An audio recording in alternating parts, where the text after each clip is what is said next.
G'day guys, and welcome back to another video. So you might remember when I picked up a really cheap shotgun side-by-side box lock for $170. Now I said I was going to do some things to that shotgun because it had some issues. So in this video we're going to delve into the shorty.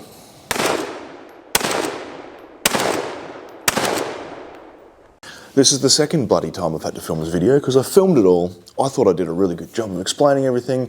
I went inside, I plugged the memory card into the computer and realised that the fucking microphone wasn't working. So, take two. So what do we start with? I bought a Julian Arana Lasorda for $170. It was essentially going to go in the bin because it wasn't good enough to be able to be sold to the general public, I guess. It was deemed to be a bit of a dog. So what were the initial issues with that shotgun? Now, I'll throw up the footage of when I showed you guys the shotgun, just to jog your memory. But we had a recoil pad that was not fitted correctly. The back of this stock is a curved profile, and that recoil pad is designed for a flat profile. So it wasn't actually fitted correctly, had a massive gap in it. The stock had been chewed up where they'd attempted to grind to fit that recoil pad because they didn't really know what they were doing. They had chewed up both sides of the stock, massive gouges everywhere. It kind of looked like they'd tried to do it with like a flapping disc as opposed to a belt sander. Either way, they fucked it. The grip cap was a little bit wrecked. A lot of rust on like the trigger guard, the triggers. The safety catch was a little bit sticky. I noticed that there are a few screws that weren't timed correctly, and we'll get into those in a second. And the barrels had been enamel painted. That was really the extent of the issue from what the gun shop I bought it off sort of said. This dealer was like, oh, well, you know, I can't really sell it because the stock's a bit fucked and the barrels have been enamel painted. So no one's going to want to buy it, so you can have it for cheap. What did I do to the shotgun? Well, initially I tore it down. The first thing is I wanted to check that the box lock itself was fine, because there's no point putting time and effort into the rest of the gun if the actual main component, the box lock itself, is not good. So I tore it down, I did a service on it. It was actually in pretty good shape. Little bit of a nick on the sear of the hammer of the right hand side, but that cleaned up fine with a stone. So once I determined that the box lock itself was fine, I moved on to do the other stuff. Now, one thing that was with the box lock, it had been attempted to be stripped and serviced by someone else who didn't really know what they were doing, and that's why the screws never tightened up perfectly north-south with the gun. And that is because the cocking lever pivot screws, those pins, the left and right hand side ones, were flipped. So that was why they didn't time up correctly. One of the axis pins, it was the one that the hammers ride on. That's just a pin that's punched directly across the action there. That was a little bit bent, probably because they tried to either disassemble it or reassemble it without the correct tool. I'll show you this real quick. This is a shop-made box lock disassembly tool. It's made out of an old file, and obviously I've ground down the teeth on it so it no longer files things. But this little edge here is what you use to pivot down and hold the hammers in place against the massive spring tension of the mainsprings, so you can get those pins and or screws, depending on the type of box lock, in and out. So if you don't have one of these tools, or you don't have the means of making one, then probably don't pull your box lock apart because you'll fuck the components. However, just make a tool and then you'll be able to do it. So, once I determined the lock was fine, I went on to the biggest elephant in the room, being the barrels. So I went and did some inspections, I did some measurements, and determined a couple of things about this gun. Now, I knew that I wanted to use this as a slug gun, and I'll get into why I want to fire slugs out of it later on in the video. So I knew that being a field gun, that this would probably have fairly decently fixed chokes. Now, it does actually say on the bottom of the barrels, it's stamped that it has fixed chokes, but I didn't know what size, so I used a snap gauge, and obviously you can tell that I'm holding the end of the barrel, so you can tell that I lopped it off. That's a Mitutoyo snap gauge. If you haven't seen one of those, essentially you unlock it, close the snaps, the anvils I should say, if I want to be technically correct, put that into the muzzle and you unlock it, it will snap into place. You lock it again, you pull it out, that's the size of your bore, and then you get your micrometer, which this one goes down to tenths, so it's quite accurate, and you measure the anvil distances. That will give you the bore diameter. So I determined what size these were, and actually quite tight chokes. Now I knew that I didn't want to fire slugs through that. I also knew that I didn't want a set of 30-inch barrels. There are a number of dings and pitting along this section of the barrel, so I determined that I wanted a set of 22-inch barrels. 20-inch barrels is a little bit short and would have changed the balance point, and obviously 30-inch barrels was not going to be good for Jesus Christ. And 30-inch barrels is not what I wanted the gun for, and obviously if I wanted to keep the 30-inch barrels, I would have had to ream out the chokes. Anyway, I sandblasted it first to get the enamel off, so that's what the barrels look like sandblasted. So I did the whole barrel set like that. Then I recrowned where I had cut them with a mill and a bit of draw filing. And that was just a bit of an initial one just to get it to the desired length. I actually went a little bit longer than 22 inches because I knew I'd be putting on a front sight and remilling everything anyway. And then I worked on the stock. Now you can see the stock no longer has massive gouges in it and actually has a recoil pad that's been fitted correctly. Imagine that. That's just a Pacmire recoil pad that actually came on one of my BSW shotguns, which also wasn't fitted correctly. But when I did a new butt plate on that one, a steel butt plate, I kept this because I thought I might be able to use it later. And it fit perfectly onto this, the same curved profile, so that's been ground to fit. Now you can notice there are no gouges anywhere, because when I did the recoil pad, I redid the stock as well. Now it still needs a little bit more treatment with linseed oil. You can see that that's a little bit more shiny than here. That's essentially the end of the sanding mark. So that'll all get blended eventually, but that's a long, long process. And I figured you guys didn't want to wait 6 months for me to actually do all the wood correctly before I showed you.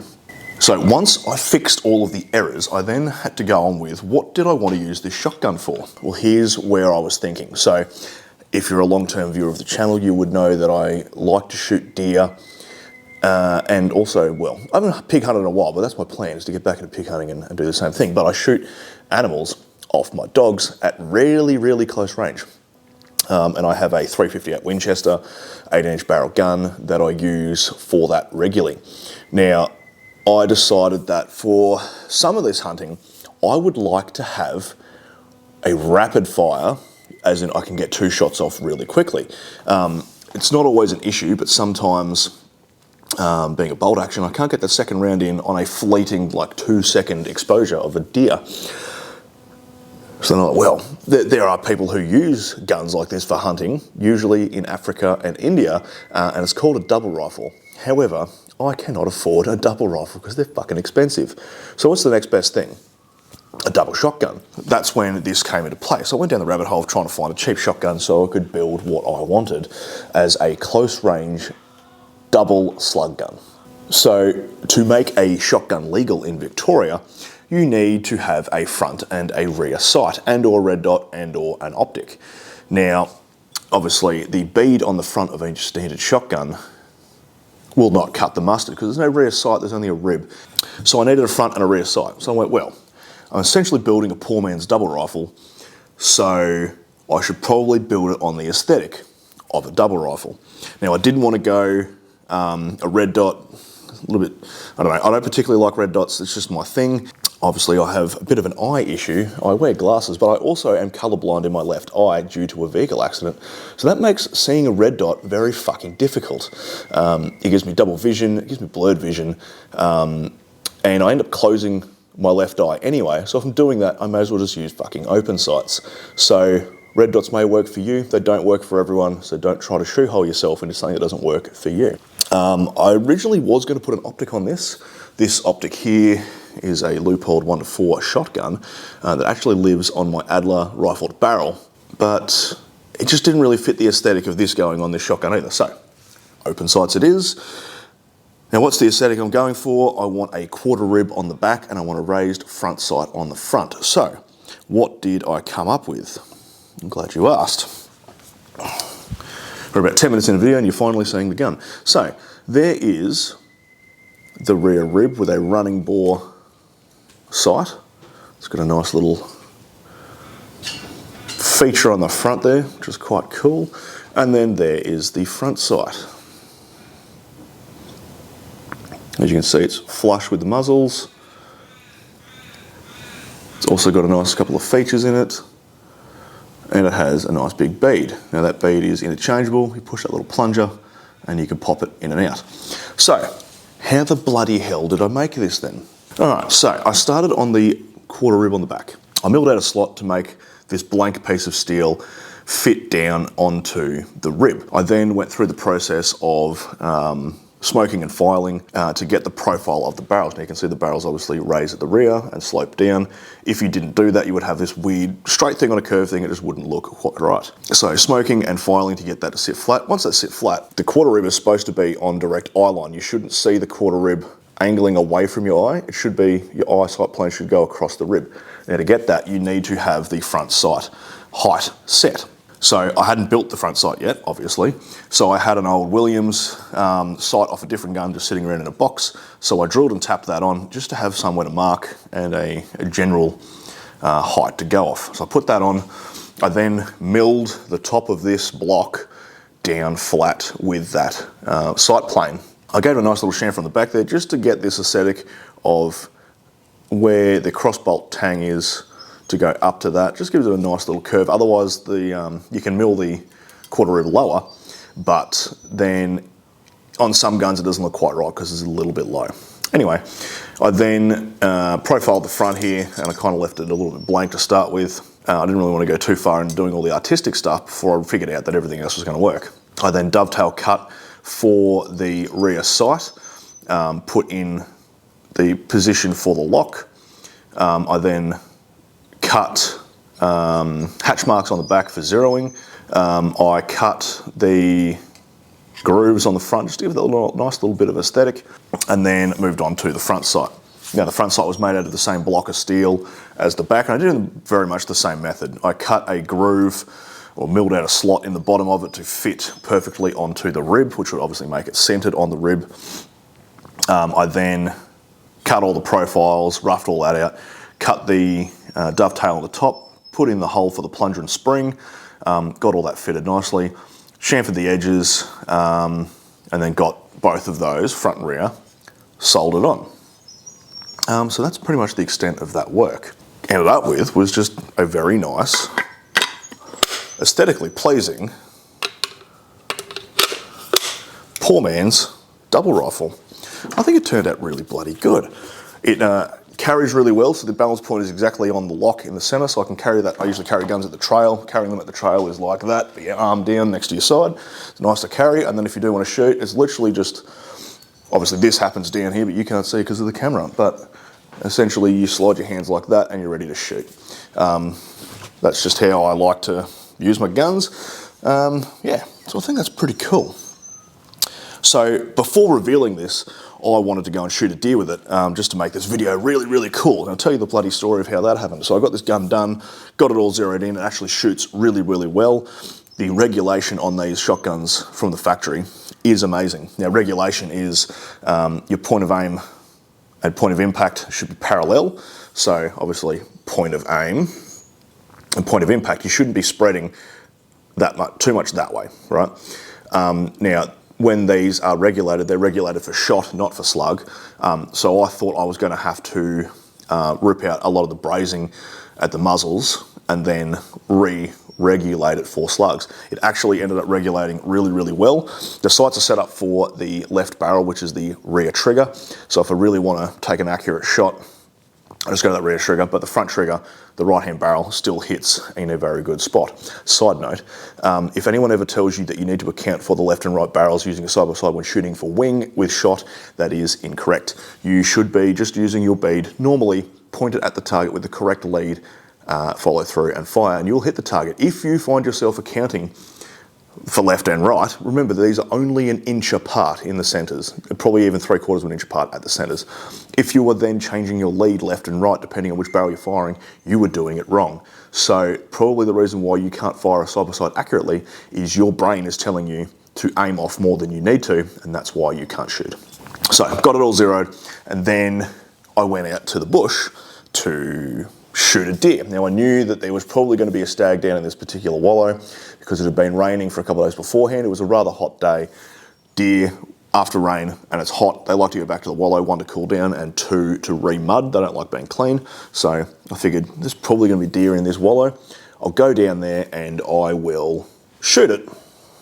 Give you guys an awesome end to the video of like, hey, I built this gun and then I also shot a deer with it. However, this is 2 things that happened. I had lost my hat-mounted GoPro mount. It's just a blaze orange hat with a GoPro mount on the front of it. And you would see, I've used that a few times on this channel. I lost that at some point this year. Fuck knows where it is. I had then tried a mount on my dog. So on my Yag Terrier, I put a harness on him and put the GoPro mounted on his chest. So it's under his chin. So you would see the top of the frame here would be his chin bouncing up and down. You could see what he's running at. And I figured that'd be cool footage to have if he was going to flush a deer and me shoot it. That would be pretty awesome footage to have. And I tested it a fucking lot of times in the bush. It had never done anything wrong with it. It was awesome. Anyway, gone into the wallow, thrown the dog in. There was a stag in there. The stag stood up, and the way he ran was not the way I thought he was going to run. And he ran behind some trees, so I couldn't get the shot on. So I didn't shoot that stag. And then when the dog came back, realised that he had lost the GoPro because the mount had completely snapped. So there is a GoPro Hero 9 out there in the bush somewhere. So that was a quite expensive mistake on my behalf. I actually mentioned this to Patreon members a while back, and they all said, you should get a GPS tracker for the GPS. And I was like, nah, should be right. I hope you feel vindicated because I should have put a GPS tracker on the GoPro. Anyway, all in all, it was not a very fucking good trip, was it? However, I finished the shotgun, so yeah, that's the moral of the story. I took a cheap $170 shotgun and I built it into a deer legal poor man's double rifle. Accurate to 50 meters. That's all I really wanted it for. Now, I would love to shoot some pigs with this as well. I reckon it'd be fucking awesome. The only thing that would make this better is if I built it off an action that had ejectors instead of extractors. However, I have a workaround for that. Shells with plastic hulls generally don't slide in and out of the chambers very well when you do the old tip method. So sometimes with the double rifle, you would fire, bang, bang, open, and then tip like that and the shells would just come out. Now with plastic hulls, that doesn't happen. But you know how you can fix that? Brass shot shells for 12 gauge. So that's a little side project I've got going on in the background, and when I finish that project and they are shooting correctly, I'll show you how I did that. Anyway, so that's my story and I'm sticking to it. That is the Lasorda poor man's double rifle. Now, for those of you who made it to the end of the video, no doubt someone in the comments is going to say, oh, you can't modify a gun in Australia and fucking brr. You are correct. A normal gun owner cannot modify a firearm in Australia. But I am a licensed gunsmith, so I will do whatever the fuck I want within the realms of the law. So anyway, hope you enjoyed that video. I'll catch you next time, and hooroo.